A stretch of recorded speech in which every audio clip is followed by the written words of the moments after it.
Train by day, Kyle Wigginton podcast by night, all day. Rosie Tran. How you say it? Yes. Cool. Welcome to the podcast. You don't live here, do you? I'm back and forth a lot. I'm mostly in Los Angeles, but I'm in New Orleans like 20 to 30% of the year. Yeah. I see you when you're around sometimes. You're here hitting the open mic and stuff. Comedian. Yes. Comedian, podcaster, what else? Actor? Actress, I don't know, personality person, model, miscellaneous, etc., etc. Definitely a huge personality. I can give you that. Yeah. Even you did Pickles podcast. That's how I first met you. On the podcast, you said Pickles' name really loud or something, and I was like, "We're using this for the intro." Yeah, I don't know if you ever heard it or not. Did you hear? Yeah, I did see it on YouTube. Yeah. Yeah. We so I used you as the intro. It was great. Yeah. So I saw you have like 10 different podcasts. I do have a lot of podcasts. So my main podcast is Out of the Box Podcast with Rosie Tran. And I started that one because I actually was depressed from stand-up.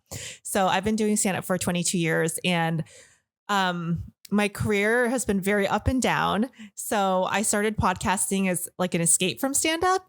And my podcast is not a comedy podcast. It's just out of the box thinkers, personalities, like whoever. I've interviewed porn stars, Nobel Peace Prize nominees. So just all out of the box, like non-mainstream thinking people. And then I have a crypto podcast called Hello Crypto Kitty 2.0, which I actually started with comedian Esther Koo, but then she kind of fell off. So it's just me now kind of doing crypto news here and there. I have another podcast called Rosie and BJ Save the World, which is a political podcast. It's just a limited series. My friend BJ is a socialist and I'm a libertarian. And so we kind of talk about politics. Libertarian. Are you libertarian? Yeah. So we talk about politics and what we have in common and not what is divisive, because Absolutely. I think there's too much divisiveness and not enough bipartisanship. Even though socialism and libertarianism are like on the outskirts, but I feel like actually 40% of Americans are independents. So a lot of people don't know that. Everyone thinks it's Republican, Democrat, but people vote Republican, Democrat because those are the only two options. But 40% of Americans consider themselves independent and detest the two-party system. And then I have another podcast called Stupid Sexy Privacy, and that's a privacy podcast. And then I have one more podcast called Dirty Change with Tommy Pistol. He's an adult film star. And I grew up very virginal and religious. And so I didn't know that much about sex. And he's kind of like teaching me. I mean, I'm obviously 40 and have learned since then, but he's kind of teaching me, about the porn world and the sex world. And so, which is totally different from actual sex. Yes, exactly. Yeah. But it's I think fun. I'm kind of the comic relief, like ditzy. Yeah. Not that I'm ditzy, but just because Tommy is so well versed in sex, that I'm kind of like the comic relief, because I'm like, oh, I didn't know that. Yeah, it's interesting. Like, what do you find time? Because this right here takes up a lot of my time, just doing this one podcast. I don't see how you do 5 different podcasts, especially over such a broad subject range. Well, so most of my podcasts are limited podcast series. So the sex podcast I did with Tommy, it was a 5 podcast limited series that we did over COVID because the porn industry was shut down and Tommy was bored out of his mind. But it's still on YouTube, and we were interviewed in Hustler, and we got a lot of really positive press because it's a sex positive podcast. Stupid Sexy Privacy was sponsored by DuckDuckGo, which is a privacy browser, and that was a limited series as well. I think we did 5 or 10 episodes. I can't remember. What is that one about? It's about protecting your data online. So a lot of people don't realize that the biggest threat to basically, like, everyone's so scared of like AI and all this other stuff, but really it's our privacy. Like, they're taking our data and making tons of money on it, which is fine if they pay us. But they're not. Right. They're just like stealing our data. A lot of companies, all the big tech companies are basically stealing our data and reselling it, repurposing it, and doing all sorts of things with it, where everyone's on a list. It's pretty crazy. It sounds like conspiracy theory stuff, but I mean, this is like documented part of the like Information Acts, Freedom of Information Acts, and all the other acts. Anytime there's terrorism or COVID or anything happens, the government is like, oh, we can steal more data.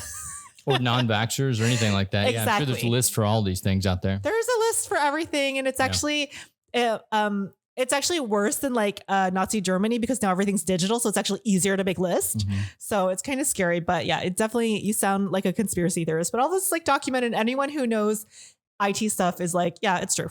Yeah, it's me. I have a degree in IT. Yeah. So yeah, like all these things, and even the crypto, like involved in that too. But crypto space, I use DuckDuckGo actually. Yeah. As my browser. That's how you know you're an IT person. Yeah. DuckDuckGo, Signal, crypto. So anyone who's like super into privacy, I was a socialist for a long time, and then I fell into the libertarian rabbit hole, mostly through crypto, and now I'm like full-fledged. See, I didn't even know, like, because I'm so like far removed from politics, all of it. I hate politics with a passion, but whenever they shut down the world during COVID, I was like, okay, let me look into this. So for the entire year that this bar was shut down, I had nothing to do. All I did was research it. Yeah. And I basically found out that, yeah, the government's the problem. It's really Congress is the problem. So started kind of designing little solutions for that. And that's where I got into the crypto space, because I was like, this is an awesome space to design a new form of government here. Yes. I'm like super into crypto. My nickname's the Crypto Kitty, and I fell into it. I didn't know anything about crypto. I'm not a super tech person. Actually, the first 2 years I was into crypto, I kept reading about it. And I'm like, you know what? I'm too stupid for this. I'll never understand it.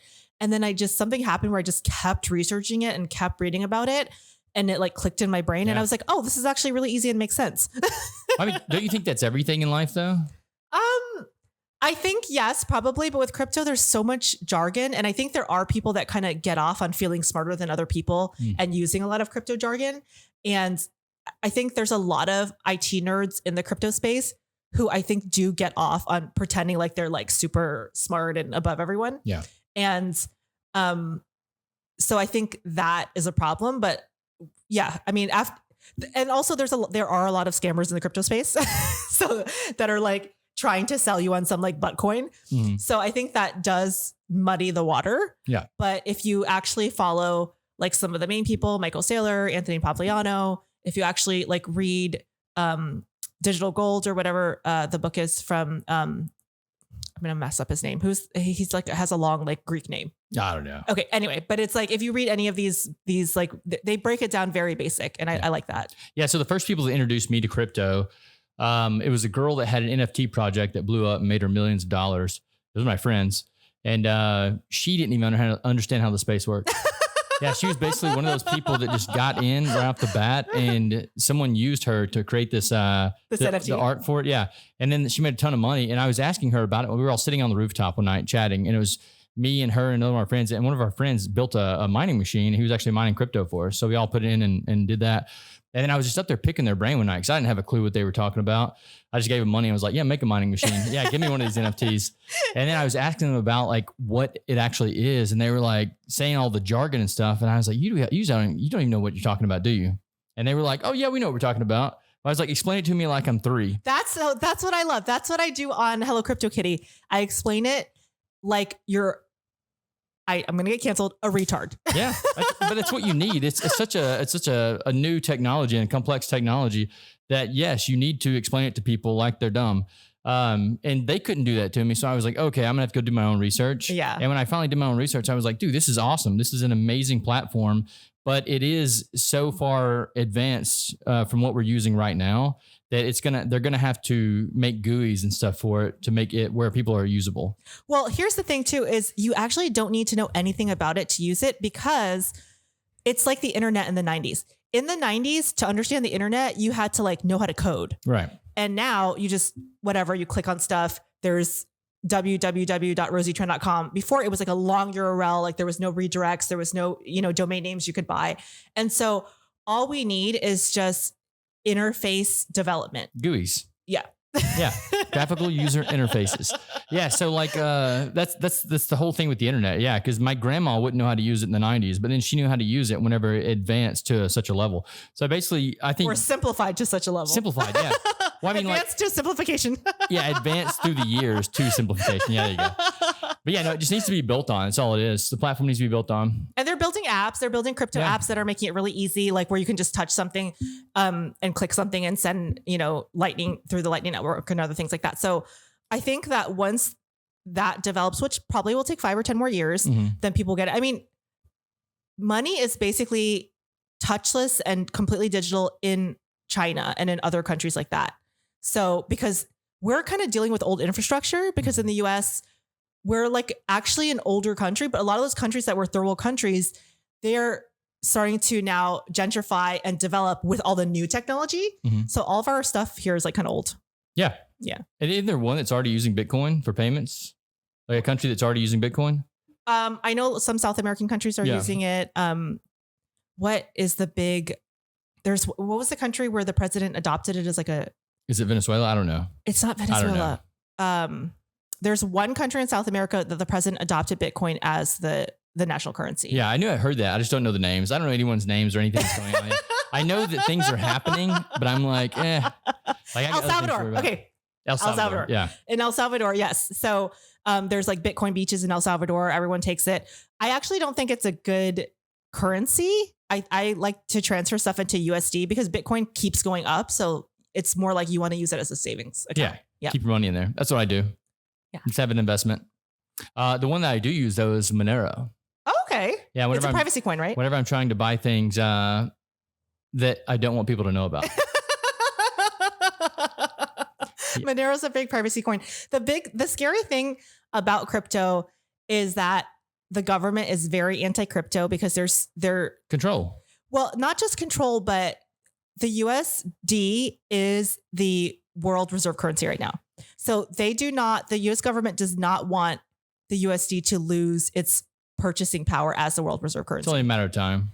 And that is what is really scary to the misinformation that's being spread. Because there's a lot of misinformation. Like so many people still think crypto is a scam. So many people still think, crypto is like digital, gamer money. They don't really understand what it is. But the misinformation's on purpose though. Yes. Like all this stuff is just propaganda. It's really bad. And it made me really sad because there was a lot of politicians that I really liked. Like I really liked Elizabeth Warren. And then she was so anti-crypto. And I was like, why is she so anti-crypto?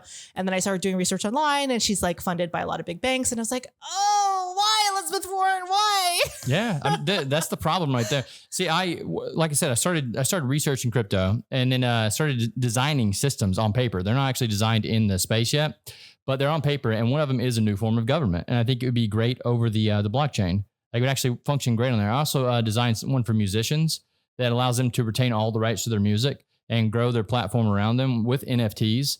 So a lot of people think NFTs are just scam too, but no, there's actually things you can do with NFTs that are very beneficial to artists. It's very beneficial. So for those of you who are watching, who are like, what the heck are you guys talking about? So you can have like a QR code that authenticates something with an NFT and you can get a percentage of a profit, for example, on your music or your art forever. So right now, the way the system works is you're a musician. It's getting a little bit better with like the internet, but the old school system is basically you're a musician. You had no power whatsoever. You would sign with a record company. The record company would take 90% of your profits. They would say, bend over and take it and you'd be screwed. Now with the internet, you can do some type of profit sharing with like different websites and things like that, where you self-publish and you retain some rights to your music. With NFTs, you would be the mint and the author of that music. And that QR code would allow you to track through the blockchain who's purchasing your music. And you would get a residual income on that every single purchase of your music or your art or whatever. And so this decentralized way of dealing with things puts more power into the artists and less power into the corporations or powers that be or government or whatever. And so it's really, really scary to a lot of people that make a lot of money telling us to bend over and take it. And so that's why there's so much misinformation. Absolutely. Yeah. And those are the same people that control the media too. So of course they're not going to tell you how great crypto is. Yeah. Crypto is amazing. So yeah, do research. Yeah. I love it. Yeah. Is ETH your favorite or you like Bitcoin or like which, do you have a favorite coin? I like ETH as a platform. So I was a big Tezos girl. And so Tezos is a smart contract platform / coin, just like ETH. And it's a lot faster. But Solana and all these other coins are competitors and they've had so much more development that they're kind of taking over. And the problem, so ETH is the original smart contract platform and it's going to change everything from real estate to whatever, anything that needs a contract, because what happens is you can break things up now into like little pieces, which a lot of people don't understand. So like before, let's say you wanted to buy an apartment building, you would need $500,000 to buy that apartment building. But now you can break it into like 1,000 different fractional shares and then coin it and you can own it. So that way, if you want to invest in real estate, for example, you can invest in a property without having $500,000 or without getting approved for the bank for, $450,000 and having the $50,000 down payment. And so because of Ether having this smart contract, all these miniature contracts are in there. And so I can make a contract with like 1,000 people or whatever and micro decentralize that investment. And so I love Ether because it's the OG original, smart contract platform. But Solana and a lot of other coins are giving it a big run for the money. So we'll see what happens. And a lot of these coins too are building on the back of the Ether network. Mm-hmm. So we'll see what happens. I'm obviously a huge Bitcoin person. I like every Bitcoin person has a story about when I should have. Right. What I did actually know about it when it was, I wasn't like OG when it was like 20 cents, but I did know about it when it was like 100, 200. And you got in then? I did, but trust me, I'm not as rich as I should be. Right. I got in a little bit of money. And then when it went up to 5,000, I put more in, and obviously I put money in, but if I would have, obviously everyone has if I would have known now what I knew then, I would have like sold every single thing I owned and just poured every single dollar into Bitcoin. So no, I'm not a secret billionaire, but at least you weren't the guy that bought a pizza with like his Bitcoin or whatever for like 50 Bitcoin or some shit like that. Oh my God. I have a friend who was gifted 1,000 Bitcoin when it was like a couple cents. He was at a porn convention. He's a friend of mine through the porn industry. And this like nerdy guy came up to him and was like, wanted some videos. I don't know, like wanted an autograph from one of the girls or something, and gifted him and said it was going to gift him 1,000 Bitcoin for it. And it was worth like $5 or whatever. And my friend said, no, thanks. And then years later, he found a notebook where he had written it down because the guy's like, research it. And then he looked at it and he was like, oh my God. My thing is, how did the people back then know that Bitcoin was going to be a big thing? I don't think they did. I mean, I don't. I think it was just like a fun thing for them. It was just a fun thing. Like, why would that guy give away 1,000 Bitcoin? You know what I mean? So it was just such a, like, even when Coinbase started, they were giving 1 free Bitcoin away to sign up for Coinbase. So like people just didn't know that it was even Coinbase, like they're the biggest, most corporate Bitcoin crypto dealer, right? Broker dealer. And they were giving away 1 free Bitcoin to sign up for Coinbase. Well, the real question is, do you think it's going to go up higher than it is right now? Yes. Absolutely. There's only 21 million. It's capped. Half of it's lost to stupid people. I mean, they say there's only 21 million Bitcoin, but if you think about it, probably there's less than that because there's the guy that had 100,000 Bitcoin on his laptop and threw his laptop in the dumpster in London or whatever. And he's been digging through the trash can for 5 years. No, I'm serious. Yeah, no, I've heard the story. It's crazy. There's a poor guy who's been digging through the trash can, the trash dumpsters in London for the past 5 years, looking for his $100 million or whatever it's worth now. There was a woman who actually became super rich on Bitcoin on accident. So she was doxxed and her data was hacked and kidnapped, and the guys were like, we will give you your data back if you send us like 2,000 Bitcoin. And she didn't know what Bitcoin was. And so she didn't do it right. So she actually bought 2,000 Bitcoin, sent them the 1,000 Bitcoin. She had 1,000 Bitcoin in her wallet, but she forgot about it because she didn't know what it was. Yeah. They unblackmailed her and sent her data back. And then like 10 years later, she was like, oh yeah, I have all this Bitcoin. And she went back and she was like, oh, I'm Jesus rich.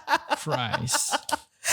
So it was like, but there's a lot of lost Bitcoin too. I mean, I lost not Bitcoin. I lost, what is the coin that is not even a big deal anymore that was considered the silver of, so Bitcoin's considered gold and what was considered silver. It was, oh my God, I'm like losing my mind. I don't know. It's not Doge. It's not Doge. It was like for a while, it was like really big. And then it just, Doge, Shiba, Litecoin. Okay. So Litecoin for a while was considered, like Bitcoin was considered the gold and Litecoin was considered silver. I had some Litecoin, not much, but like $1,000, like that's a lot in a wallet. And I always tell people crypto is the most secure currency in the world and it's the most secure currency in the world. So that's a positive and a negative. The positive is no one can hack your wallet without your keys. The negative is if you forget your keys, you're effed. And I like misplaced my private keys, couldn't get into the wallet, hired a hacker. My husband's also in IT. We couldn't break it in. So we lost $1,000, but it's the positive and the negative. The positive is it's literally the most secure currency. The negative is it's literally the most secure currency. So don't lose your keys. I mean, you're hanging on to the wallet though, right? Just in case. I have the wallet, but I don't think that. I think that $1,000 is lost. Could be a breakthrough. You never know. Never know. I mean, hang on to it. Don't give it away. Yeah. I mean, it's sitting there on the little, and the little hard drive. It's smart that you actually have it in a hard wallet too. Yeah. Or cold wallet, I guess, cold storage. Yeah, because there's some people that keep it on the exchanges, which is a no-no. Yeah. It's just all these little things that people need to learn about it, but like everyone has life to deal with. Yeah. So when it comes to learning new systems like this, you almost have to learn them from like day one. So I think that it's going to take the dying off of all the old people too to bring about the new system. I talk about it all the time. I'm like, once all these old people die, sorry, mom. Sorry, grandpa's out there. It's definitely, the world is going to change dramatically, especially with all the AI. I mean, all the technology that's coming is like insane. Yeah, it's crazy. It's like we're almost coming to like a point in time where you don't know what's going to happen because there's just so many different new technologies that are being created. It's like the new industrial revolution. Like, I don't think it's going to be like the Jetsons, but it's going to kind of like be like the Jetsons. If we make it out. That's my concern too, because I watch a lot of podcasts and they're talking about like the doom and gloom aspect of where we're at right now in like the cycles of history. And they say that, it's cool, all the stuff we're making, but we're also entering into a time where people aren't having kids. And it's a big part of because we live in cities, and in cities, it's the struggle for survival is keeping people from actually making babies and shit. So like, they don't even know if we're going to make it through this phase. I am very optimistic. I think that I have a lot of confidence in the human spirit. I do think there's a lot of idiots out there, but I also have confidence in the trailblazers and the thinkers. And I think that it's just going to be a turning over, and like maybe like a light rinse. Like God needs to rinse out some old things. And I think new things are going to emerge. So I don't think I think that we're survivors as a species. Absolutely. I mean, someone will survive. I'll tell you that. But I mean, like, what do you think the rinsing out is going to be? Like, what do you think that is? So I think, the most crazy thing that people don't understand is technology is not just technology. Like, people are like, oh, the technology has changed so much and this and that. It's actually exponentially changing things. So if you look at the history of human history, change was really slow. Like, if you look at someone's life in like 1500 and 1700, which is a 200-year difference, it's pretty much the same. Yeah. It's like you have a kid, maybe you die in childbirth and you're on your like second wife or something. You're struggling to get food. It's like pretty much the same life. But if you take a look at 1890 and 1990, it's like crazy different. Yeah. And so what technology does is it exponentially increases the rate of change. And so anytime there's a new technology, like even just like the steam engine, like that completely changed everything, right? So anytime there's something new, the computer, that completely changed everything. And so anytime there's something new, it just exacerbates it so much more quickly. And so we have no idea how things are going to look in 5 years. Like, a lot of people are so worried about AI. AI is already here. It's here in your phone. You know, when you're on Instagram and you're talking about something and the ad pops up and you're like, crap, I was just talking about this. This is creepy.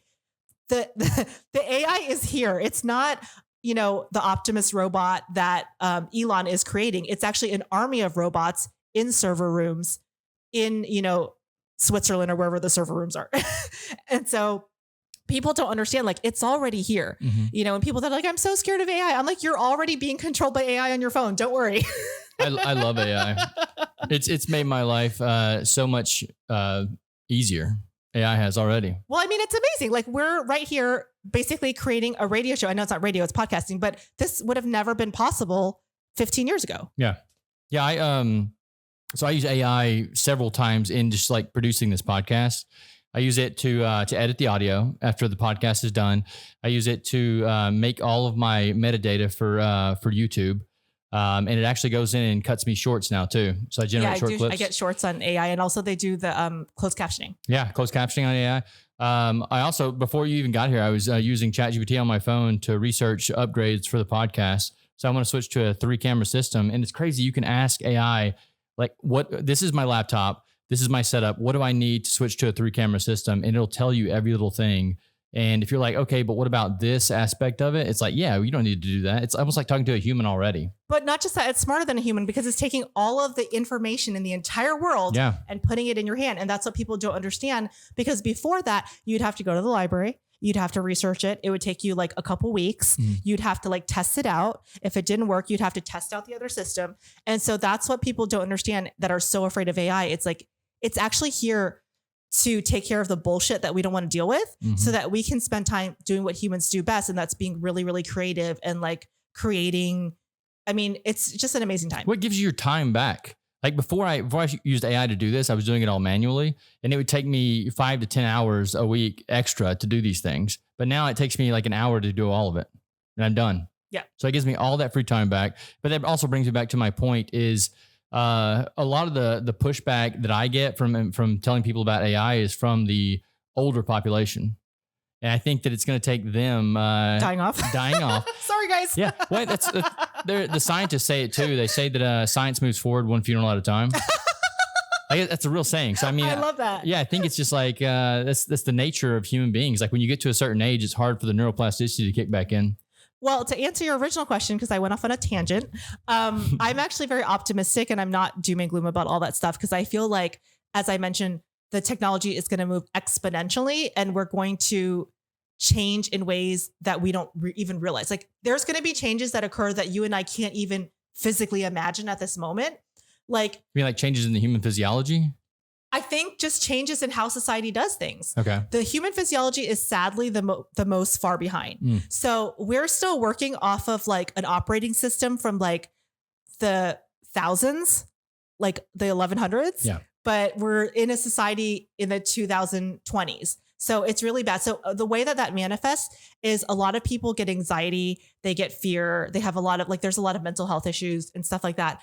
And that is a fight or flight response from back in the day. So back in the day, we're hanging out, you and I are hanging out in the tribe, a tiger comes up and we're like stressed. We're like, oh shit, this tiger is going to kill us.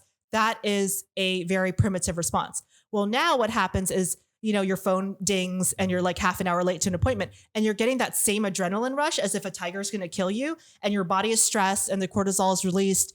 But guess what? It's just like your phone's pinging. Right. And so people have all sorts of stress and anxiety, but it's not rational. You know what I mean? Yeah. Because back in the day, if the tiger came to kill us, we'd be dead. Right. So that's why we had that stress and anxiety. But now it's like your phone is ringing or whatever, or you're getting a text or someone's sending a notification and you're getting that dopamine rush and you're feeling stressed, but it's not going to kill you. Nothing's going to happen. You think it's just because people don't live very hard lives? I think it's because it's hardwired and we haven't evolved yet. Well, so I get up and I go work out every day strenuously. Yeah. And I think that gives me the ability to control my hormone, my cortisol levels. Because when I'm working out, I'm also meditating back down. Get stressed, meditate down. Get stressed, meditate down. So even when something in life does stress me out, I just kind of meditate back down and I'm good. So I think it's a control thing. People need to learn how to control their physiology better.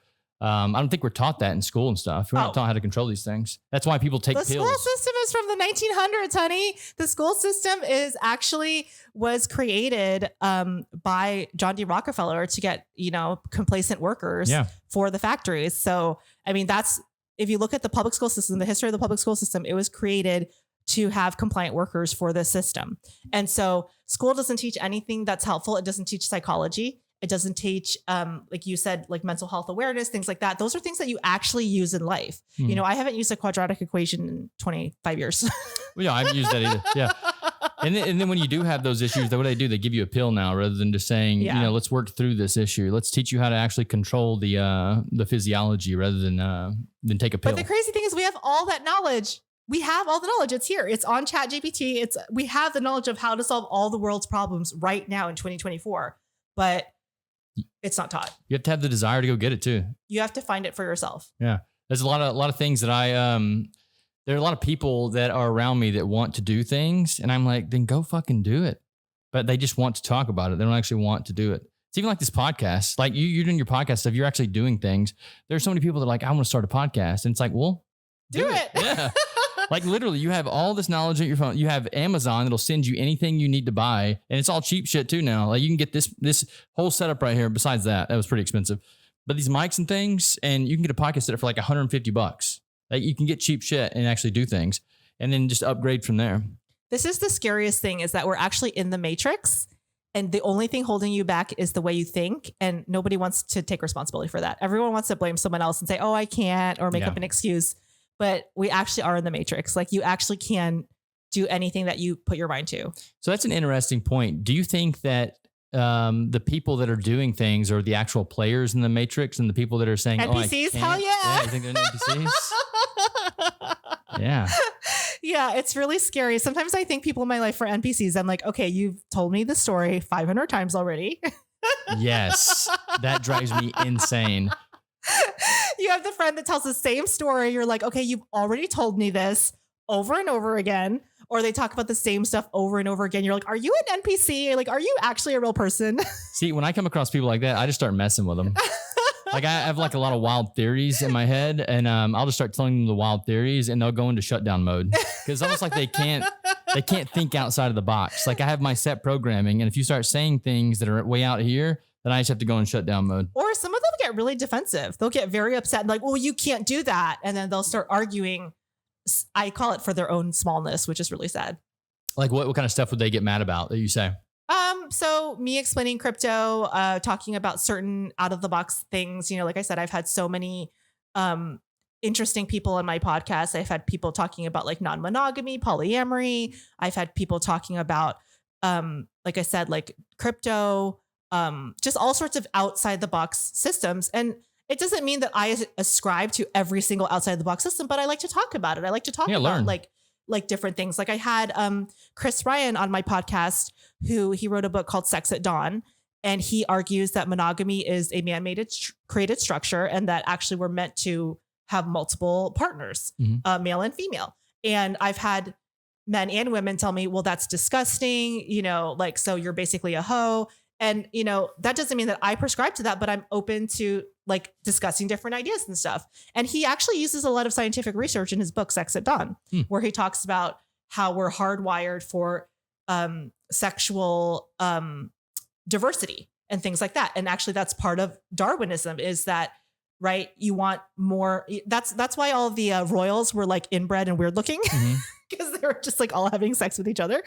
And so he talks about being wired for non-monogamy. And so I've talked about that with people, and they get very upset. And of course, marriage is very important, and religion is very important to a lot of people. So that can be very upsetting to people.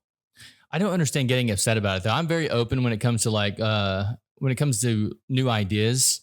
I have my own ideas on things, but at the same time, I'm always open to new information because I can change my ideas. I can't understand the people that get so solidified in things and they have to stay this route, especially like when it's something you were taught when you were a child. It's like I grew up in a Christian town. Okay, everyone there was Christian. At a very young age, I was already questioning things.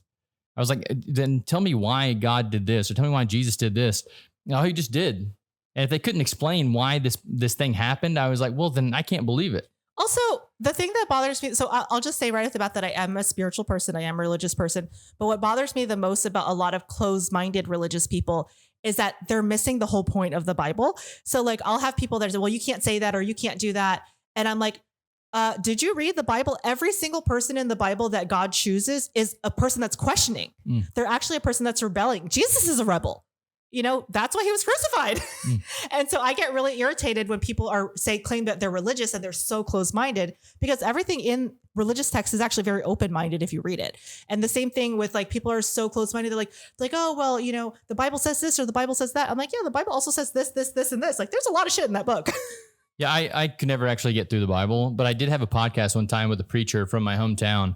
And I was trying to have just a conversational podcast like this. And he quoted the Bible, everything I said. Like he literally just said a Bible quote for everything. I was like, can you use your own words? And it just said Bible quote. Also, this is terrible. And I don't know who the preacher was, but I guarantee you he has not read the Bible all the way through from beginning to end, because I grew up very religious. I was locked in the closet and forced to read the Bible. And let me tell you, there's a lot of contradictory stuff in there. Well, and I haven't either. So I couldn't question him on it, you know? So I was just like, yeah, I got nothing to say to that. But I mean, even in the Bible, people are always like, well, you know, the Bible says, you know, be fruitful and multiply. I'm like, well, how come Jesus didn't have any kids? So there's a lot of contradictory stuff in there, right? Do you think that Jesus was an actual person, or do you think it's like a metaphor for like waking up the Christ consciousness? So I think Christ consciousness is definitely, so whether you believe in God or not, whatever, I feel like all religions just are basically about don't be an asshole. Yeah. So I don't like when people are so like, well, the Bible says this, or, you know, the Quran says this or whatever. It's like, the gist of it is don't be a dick. So if you go to church every Sunday, but you're an asshole. Yeah. Defeating the purpose. Exactly. So that doesn't make any sense. And if you've never gone to church, but you're like a super cool person, I think you're fine. So I think that is very annoying, is that people get so into the nitty gritty of it that they end up being super judgmental. And that's not the point of religion. The point of religion is to be a good person and be loving and try to have good karma, good, energy, be Christ-like, whatever. So I think that you could interpret it as having Christ-like energy and just being like a loving person. Or there's some people that believe that Christ was a physical person. I think he probably was a physical person and a historic figure. And I'm going to leave it at that. Yeah. Yeah. I don't like anyone. Well, I don't say I don't like it, but I think it's crazy that people choose one religion and stick with it. Like, learn them all. Like, there could be something in every religion. Take a piece of all of them and then and go from there. I don't do the organized religion thing. Never have. Never understood it. Yeah, I kind of have my own beliefs and have my own experiences that have really driven my beliefs, rather than just listening to what someone else has told me. Yeah, I think that there definitely is a very controlled structure with religion, which I don't like. I think there was a lot of control that was used by the church, and I think that is a very negative part of religion. But I do think that if you have a good relationship with God or higher power or whatever, that's a very positive aspect. So you think there actually is a higher power? I do. And believe it or not, I was atheist for many years, and a physicist got me back into spirituality. How did they do that? So I was in college and I was very, very atheist. And I was dating a physicist, and I was like, how can you, and I was kind of being a bitch. And I was like, how can you be religious and be a physicist? Are you an idiot? And he was like, Rosie, physics is like basically like the study of nature, which is like the study of God and the universe. And I started doing a lot of research into metaphysics and physics. And pretty much like every physicist is very spiritual, except for Hawking. For some reason, he was like super atheist. But like if you read a lot of stuff about Einstein, he talks about the energy of the earth. And he kind of sees that as God. And a lot of like, I watch a lot of physics videos from like different physicists. I don't know any of their names, but I nerd out on physicist videos on YouTube, and they talk a lot about it. And the way that they use the language of physics is very similar to religion. And I think that the Native Americans probably had it the most right, the way they were describing and understanding spirituality and religion, because it was very aligned with nature, which is very natural. And I think, chanting and having incense and going up and down and praying and doing Hail Marys is probably the furthest way to be close to God. Sorry, I'm probably offending someone, but I don't care. And I think probably being in nature and being out in the elements is probably the closest way to be actually close to God. I don't think God is a character in the sky or a man in the sky. I definitely think it's an energy, and I think we all have it. I've also done mushrooms and ayahuasca, so I feel like you can't do mushrooms and ayahuasca and not believe in God. Yeah, I agree. I haven't done ayahuasca yet, but I'm a huge fan of mushrooms. I've been microdosing now for years. Come visit me. I'll take you on an ayahuasca retreat when they come. Yeah, dude, I would love that. I'm serious. Like I've actually thought about going somewhere and doing ayahuasca, but I just haven't done it yet. Yeah, I agree with you though. I think that there's an energy that is spread across everything, and humans are just basically a focusing point for this energy. It's like if you can actually get your mind to a certain point, you can let that energy bleed through you, and then you can like hear the word of God, or you can do what you're actually meant to do on this planet. Also, people that are super atheists, I think that's not good either, because you're kind of being an asshole and saying there's nothing out there. I think agnostics are actually probably the most open-minded people, because they're like, who knows, maybe. But if you look at a map of the Earth on the solar system, we're kind of like in the butt crack of the Milky Way solar system. Like we're way out there. So if there's like gods or energies or aliens, like they don't know about us. We're all the way in the corner. Okay. Yeah. Do you think there's like other dimensions? Yes. Oh, hell yeah. So then maybe there is a creature that knows about us. We can't even perceive it. Yeah. Well, that's another thing too, is like even our senses, right? So we're very kind of narcissistic as humans. We're like, okay, well, I see black there and I see this. There's millions of colors all around us that we can't perceive with the human eye. Like Einstein talks about different vibrations that we can't, like this table is hard because there's a certain vibrational energy that is compact, right? With the atoms and stuff like that.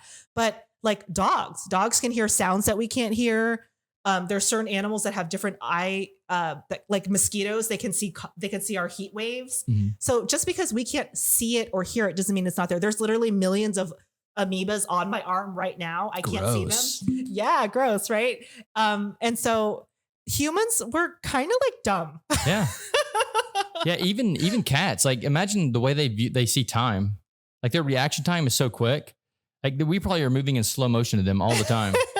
Like, that's something else is nuts. Gnats, flies, things, the same thing, man. They see time so much faster than we do. It's crazy. They're like, those humans are really slow and dumb. Yeah. My dog has felt earthquakes before I even knew, knew rainstorms was coming before I knew it, because they have that. They can probably hear them, honestly. They have external, like hearing and smell that we don't have. Yeah, I think we can hear up to 20,000 and hertz or whatever, and they can hear 60,000. So it's like three times. We're very slow. Yeah. So there's definitely dimensions out there. I think again, like I said, was atheist for many years. A lot of things changed too. My dad died, and I had a girlfriend from high school that was like, I'm a medium. And I'm like, okay, sure, whatever. And then she knew shit about my dad that she shouldn't have known. So I was like, okay, maybe there's some shit out there. So there's a lot of things that have happened to me in my life that have made me become a little more open-minded to what could be out there. What do you think the medium thing's about? I think that we're all energy. Right. So my dad, was an energy, and he just left this physical body, and maybe he, his energy went in her and gave her some info. I don't know. Yeah. I have this like wild theory. This is one of the things I tell the NPCs that I'm around. But out of body experiences. Yeah. Oh, okay. my dad, I'll tell you about that after. My dad had a couple before he died. Yeah. So out of body experiences, right? And then you think about the human body, and you're basically just electrical signals inside of a meat suit, right? Okay. So if you actually find where the magnetic field lines are on the earth, you can use electromagnetic coupling, and that's how you ride the energy out of the body. You basically couple to one of the energy of the magnetic field lines on earth, and then you go have an out of body experience. I have never heard of that. That's very interesting. Yeah, I think it's the same thing when you die. Like, if you actually, if you're in tune with this about your body, you can ride that electromagnetic field line up and go somewhere else if you want to. Even coupling with the sun, because the Earth is actually connected to the sun with the magnetic field lines. So what you mentioned, I'll say that, and then I'll talk about my dad's near-death experience. So first of all, that's again basic science. Yeah. My sister was in medical school for a couple semesters before she failed out. And that's something that they teach you in medical school, is that the human body is a conduit for electricity. And that's actually what our thoughts are. So when your thoughts move from like your brain and tell your arm to move, it's sending an electrical signal. And so that's what we are. Like you said, we're an electrical body. So we are an energy. It sounds hippy dippy, but that's what we are scientifically. Yeah. My dad had died several times before he actually died. In 2006, he had prostate cancer, and he physically died for 2 seconds. He had something happen. Me and my sisters were at the hospital. We were actually there when it happened. He was proclaimed dead, for like his heart stopped, his brain stopped and everything. And then he came back. Just for prostate cancer? So he had some type of complication that happened, and I don't know I don't recall. I apologize. I don't know the details, but he basically was physically dead for a couple seconds. And he said that he left his body and he felt his energy leave. He was at a hospital uptown, and his energy, he said, went all the way down to the Mississippi River. And then something told him it's not your time, and he went back. He then died a second time in 2001 for a couple seconds again. And he woke up from that. His heart stopped. He was physically dead, came back, and he told us the same thing, that it was a similar experience. And if you look up near-death experiences of people that have physically died and come back, they all say we're an energy. And he said he left his body. He could hear us crying. He could see us, and then he came back. So what about the second time? Was he near water again? The second time he died, he was at Oshner, and I don't remember what happened. He didn't go that far. He just left his body and was floating above us, and he could hear us and see us. And then he came back his spirit came back into his body. So some of the other experiences that I've had with meditation, I used to meditate by Bayou St. John, and I'd go there every day and meditate, and I would be having these out of body experiences, and I was near the body of water. And some of the research that I did actually said that, you can actually ride the water out of your body. So you can like couple to that too. Yeah. I've never died. I don't think it's, I mean, your dad obviously died, but I think the dying is just the release of the energy. Like that's an automatic release, but I think you can actually do that without dying. If you meditate and slow your heart rate and stuff down enough, I think that you can actually leave your body, but still keep the body alive. I know when I did ayahuasca, I left my body and I came back. Yeah, it's another one of those things. It's like you're physically or you force yourself out. But here's the thing too, which is so the interesting thing about ayahuasca. So ayahuasca and mushrooms releases DMT.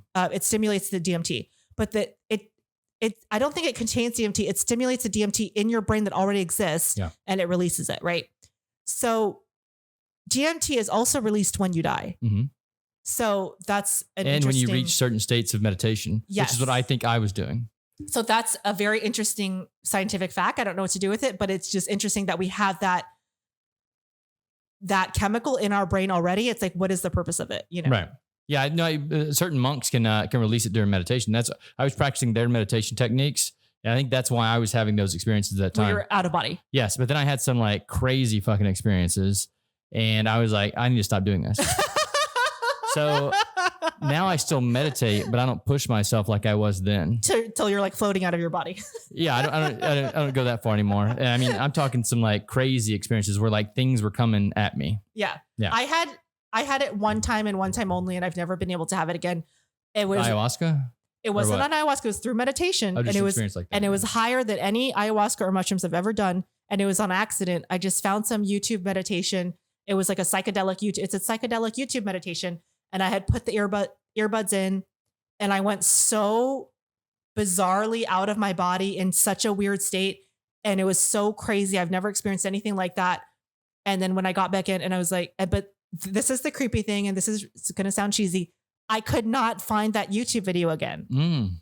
It wasn't in my history. It wasn't. I'm like, what is going on here?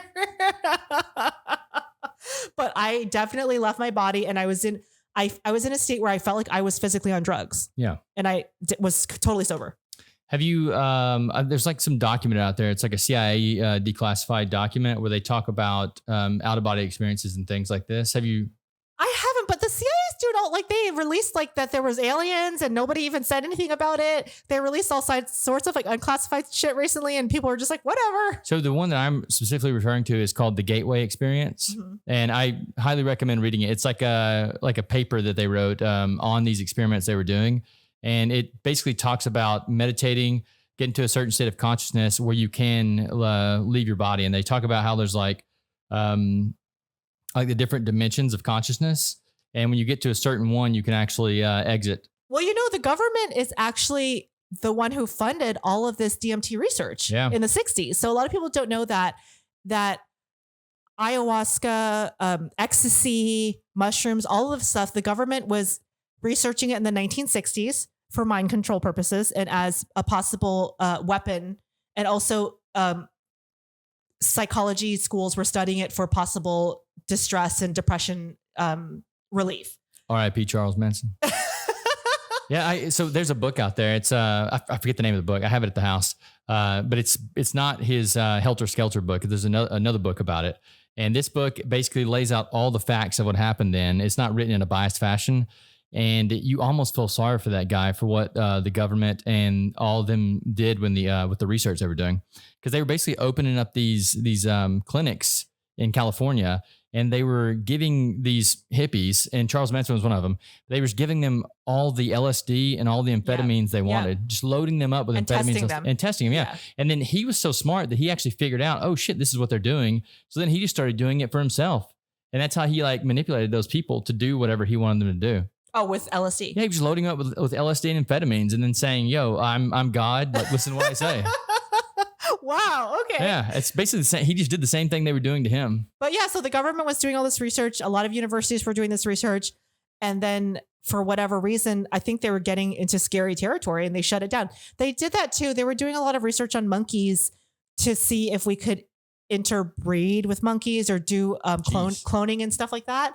And then I think shit got real and they were like, okay, let's stop. This is unethical. I wonder what happened there. They create some like monkey human hybrid. I don't know. But I mean, a lot of this stuff, it happened. The 60s were a crazy time. A lot of people were on drugs. So what makes you wonder like what they're doing today that we don't know about, you know? Oh, there's all sorts of stuff happening, I'm sure. It's terrifying. Or amazing. it's amazing if it's used for good.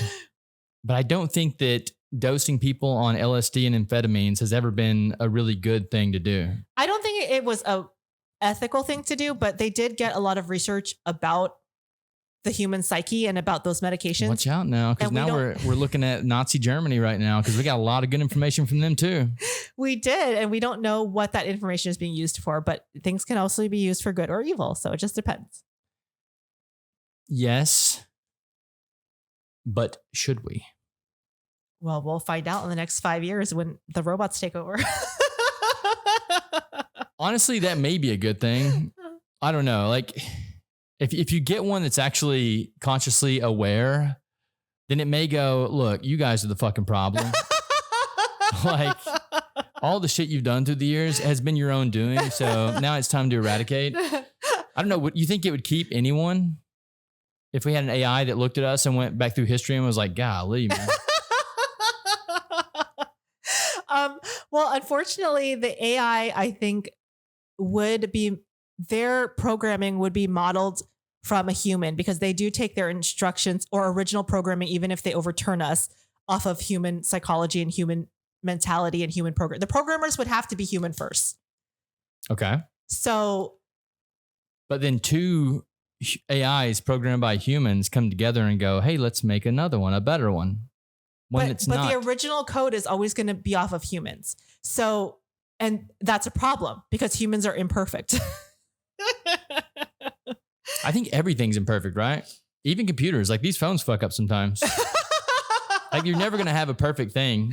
I think that's why a lot of people are afraid to put the Neuralink in their brain, even though. Oh, I'm definitely not doing that. No way.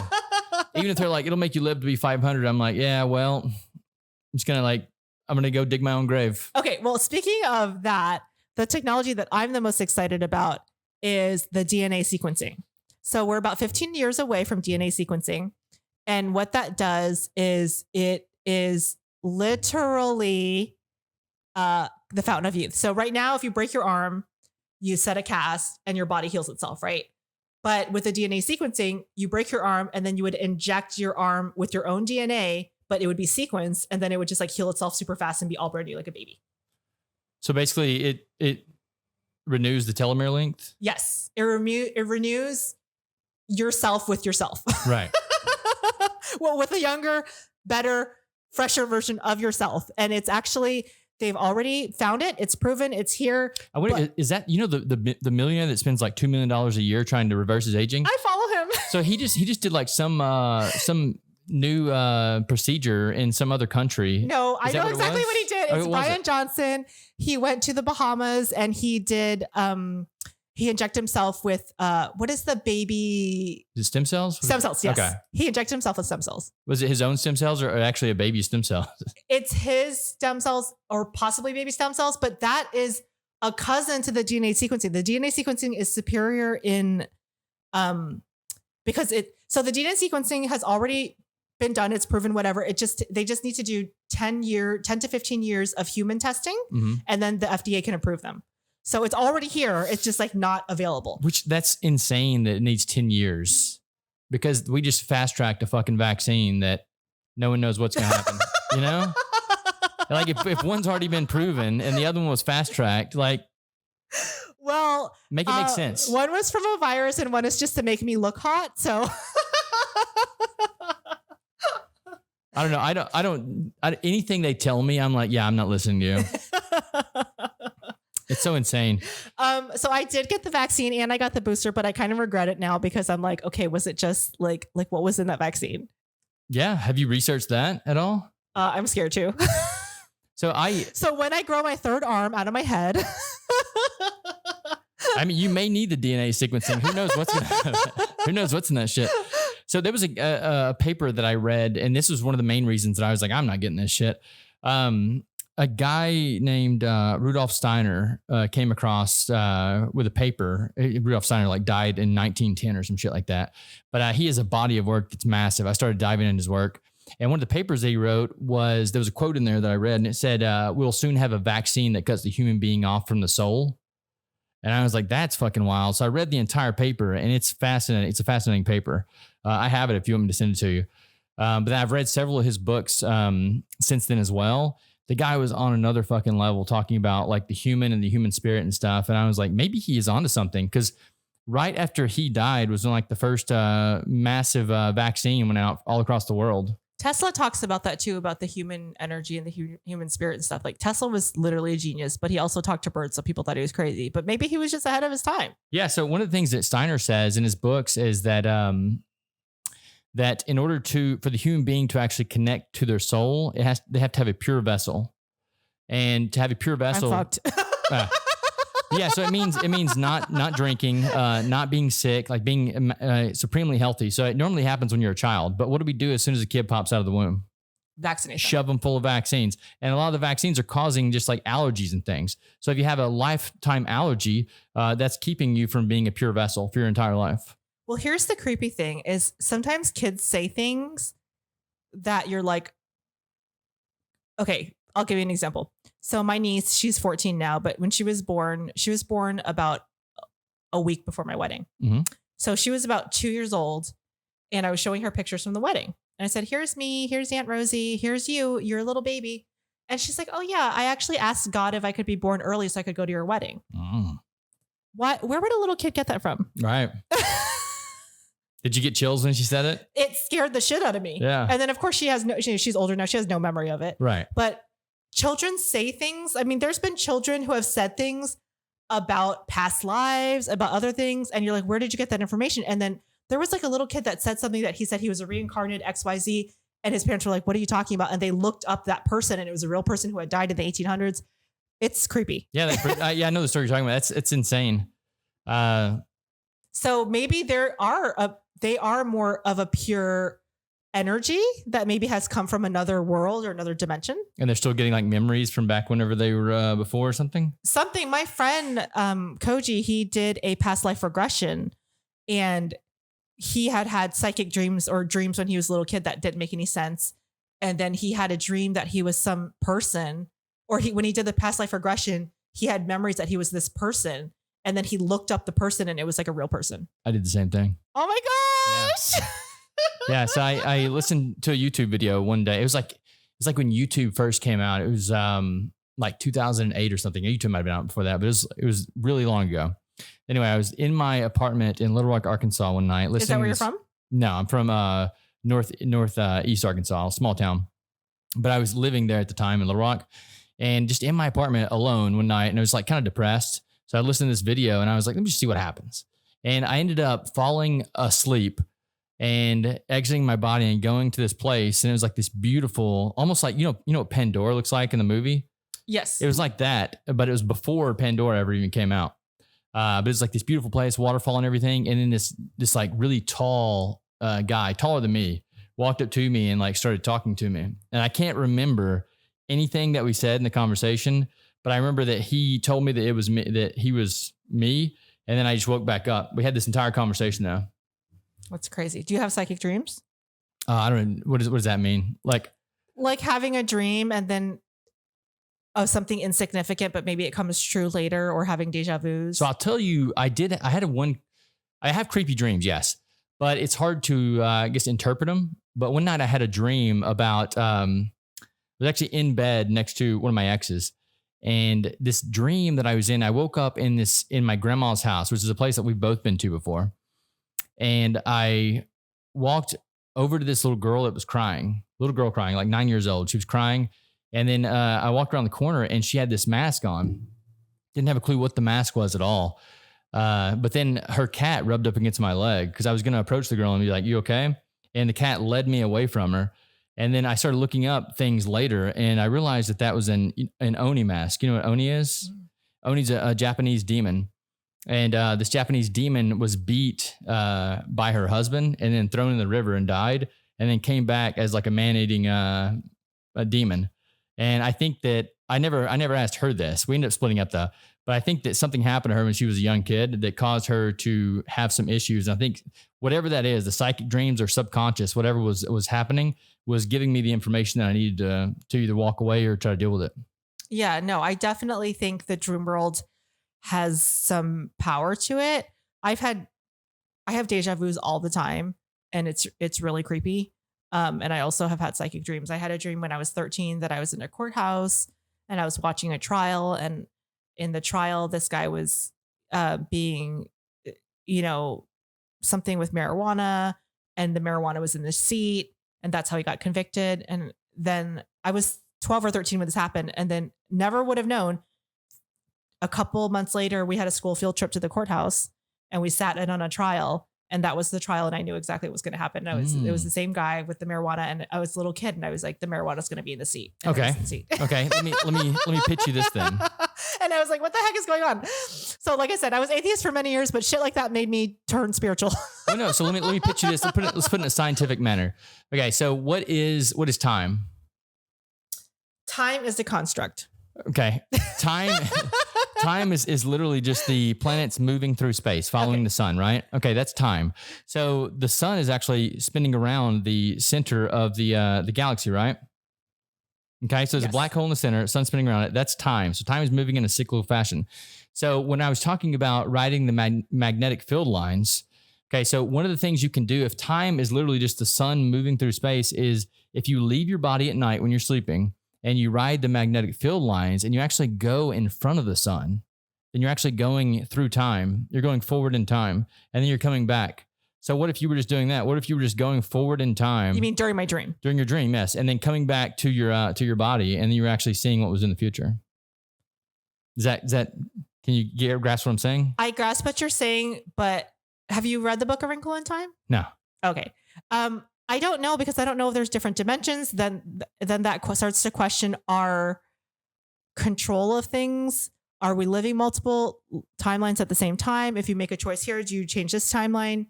So if you take a telescope and shine it to the other side of the galaxy, then there should be a planet there, planet Earth there, that has dinosaurs on it, right?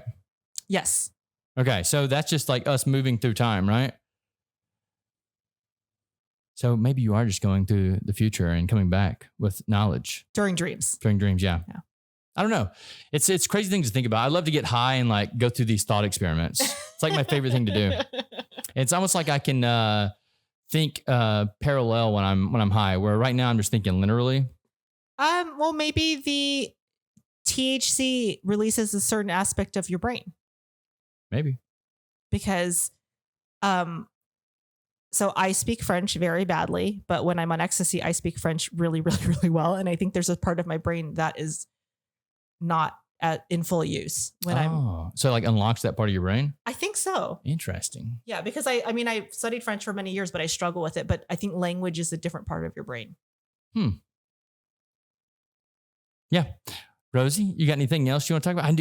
I actually want to ask you about your OnlyFans before we get off here. Oh, okay. Yeah, you said you had a funny story about that. I think it's pretty amazing that you have an OnlyFans as well. But yeah, what's your story about it? I said I had a boring story about it. Boring story. Okay, yeah. So nothing. I just got into modeling late. I was actually very unattractive growing up. I had acne, braces. I was really nerdy.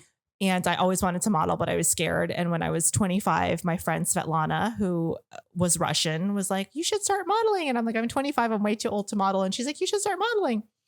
So I did. And basically one of my other friends who's a comedian was like, you should start an OnlyFans. And I was like, I wanted to do OnlyFans for a long time, like before it got really popular. Because when I first heard of OnlyFans was years ago when they first started, and I read an article, and there was this Russian model who was making $10 million a year on OnlyFans. And I had never heard of her. And I was like, this bitch is making $10 million on OnlyFans. So I wanted to do it.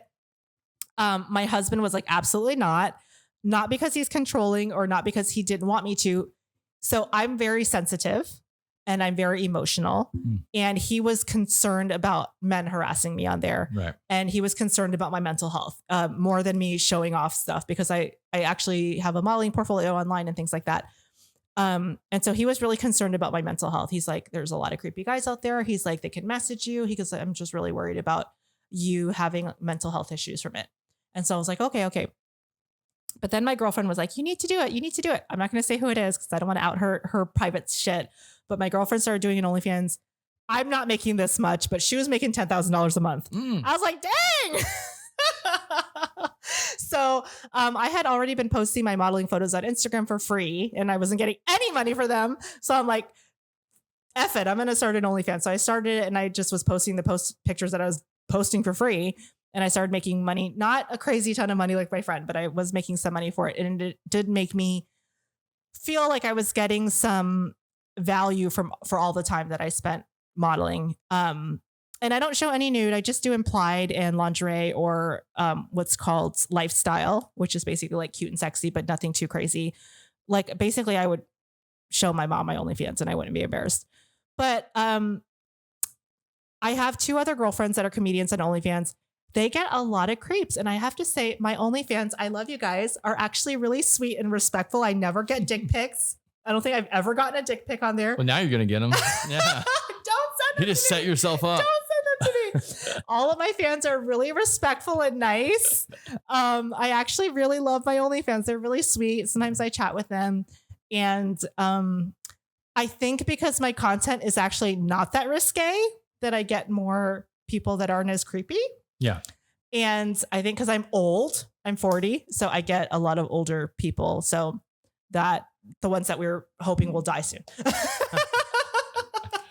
Gotta get them out of the way. Gotta get them away for new ideas. So yeah. So yes, I have an OnlyFans. It's onlyfans.com/funnyrosie. Nice. And they can find all these links on your Instagram. Yeah, go on my Instagram and I have a link tree and I have a link to my half-hour special, my OnlyFans, all my comedy stuff. So well, I greatly enjoyed the conversation today. I didn't expect it to go as far as it did through crypto and stuff, but yeah, you're a wealth of knowledge, and I look forward to having another one in the future. Yeah, I think I just have so many random interests. Yeah. No, I think that's what more humans should do. Like, there's so much out there to explore. Like, why just go down one road? Explore it all. I know you had messaged me. You're like, what should we talk about? I'm like, we'll be talking for hours. Yeah. No, I can literally do that. Rosie, thank you for coming in today. Thank you so much.